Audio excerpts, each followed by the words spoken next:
these areas and centers and so forth that are popping up, and it's an interesting time to think about these things. Now, personally, I love to blur the boundary between education, which everybody says, well, that's classroom stuff, and research, which is, oh, that's the lab stuff. You just blur that. Don't distinguish between it, so that you get things that are happening in the research lab and they're happening in the classroom almost simultaneously. And I tell a little story just because the department head, I have students coming. Just a couple months ago, we had campus preview weekend, so all the high school seniors that are admitted are coming to kick the tires, and they've been admitted to MIT and 5 other places, and they got a choice, and we want them to come because we've admitted them, so now we're in attract mode.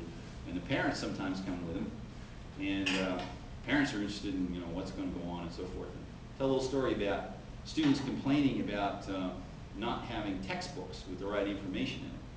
And the explanation is, well, that stuff that your son learned 2 weeks ago isn't in any textbook because it was discovered 2 months ago. I don't know about the rest of you, but I think all of us, as soon as we learn something, the reason we're in a university is because we like to discover stuff, and then we got to tell somebody about it. Right? And so, in fact, you can't stop them. They understand something, and immediately you got to integrate it into the curriculum. So the boundary between research and teaching is just diffuse as heck, and on purpose, and it should be that way. And you can do things quickly with centers and minors. We don't have to start a new department of energy, but if we want to put an energy minor in, you can probably do that in 18 months or even less maybe. And you see all those cool things up there, nanomedicine, how's that, Ben? It's an exciting thing, whatever that means, right? And I just went through, you got a whole lot of colleges, a lot more than MIT does. We have 5, and you guys have what, 17 or 16 or some big number. So I looked and thought, okay, these colleges are targets of opportunity to bridge to and reach out to and collaborate. I don't know how much, probably a lot of this is already ongoing, and I'm completely unaware of what that is. I'd love to learn about it, and I think it can be enhanced. So engineers can do anything pretty much. We're pretty adaptable characters, and I just had the breakfast thing. We were talking about how do you move quickly into new areas.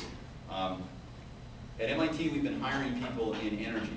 We don't have a department of energy, but we have a search committee for energy, and that search committee is populated by faculty from a whole bunch of different departments.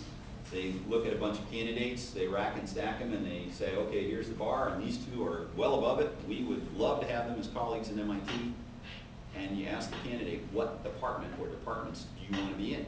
And that's where the decision is, where the slot goes. Right? So the slot's held at the dean's level, and it goes to some pair of departments or a single department depending on who is the best candidate. And we're doing things like energy. And I just put down, energy and the environment right now is this is the moonshot thing, or the Apollo program in a way. Times 10 maybe, or times 100 in terms of resources.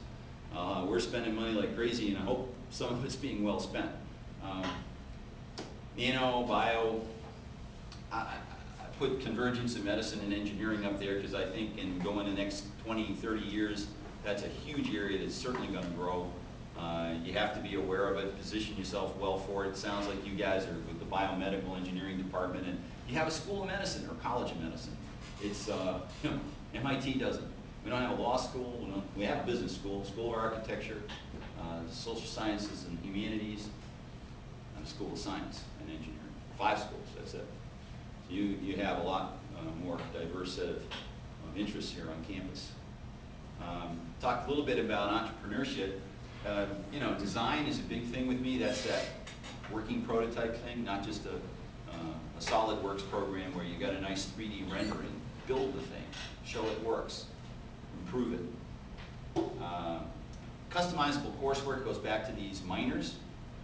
Do something, let the student, with guidance, find a path that goes through and gets them excited about the things they want to be excited about. And maybe that will attract more students to engineering. And if we have more and better students in engineering, the world is going to be a better place.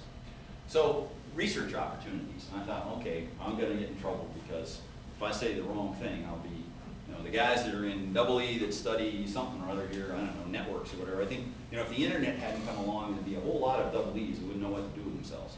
But they are algorithms and, important data transmission and so forth. And it's interesting to be in a department head and have to vote on tenure cases in all these other departments. You have to start to understand what they're doing. So I just grabbed a few things that I thought wouldn't be too controversial. There's biomems up there, right? And portable power. These are all smaller and smaller, faster and faster, and more complex. That's kind of the rule of where this micro and nano is going. And the next slide just goes in opposite direction. So instead of smaller and smaller, you got larger and larger, and more complex is also the case. So we're talking about trying to do things like transportation. And I don't think we have a Department of Transportation on campus, do we?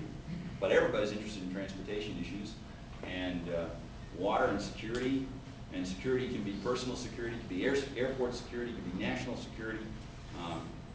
There's a lot of big things out there. And engineers are equally adaptable and perhaps the best people sometimes to think about systems, right? Really big, complicated things. So our students need to have a background at both undergraduate and graduate level that makes them comfortable thinking and interacting with these sort of giant systems as well as the smaller systems.